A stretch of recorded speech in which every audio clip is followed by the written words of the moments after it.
Doctor, could you tell us how the Prophet Muhammad ﷺ used to exert himself in the last 10 days of the month of Ramadan? As I mentioned earlier, it's mentioned in Sahih Bukhari, volume number 3, in the book of Atikaf, hadith number 2024.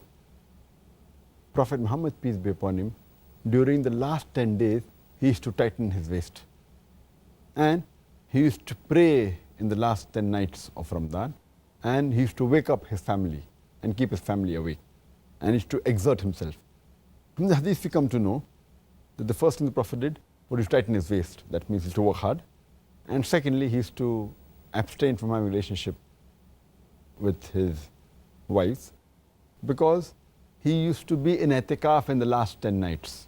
And one of the requirements of Atikaf is that you cannot associate with your wives, as mentioned in the Quran, in Surah Baqarah chapter number 2, verse number 87. Further, he used to stand up most of the nights or throughout the night in the last 10 nights of Ramadan. He used to spend standing in Qiyam, praying to Allah subhanahu wa ta'ala, which he loved.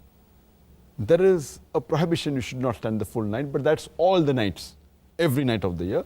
Otherwise, last 10 nights, you can pray for the most of the night, or even for the full night, it's permissible. Further, it's mentioned that he used to wake up his family. That means he was to see to it that even his wives woke up and prayed to Allah subhanahu wa ta'ala, seeking Laylatul Qadr. That's an important point to be noted. And furthermore, he used to put more effort. He used to pray more.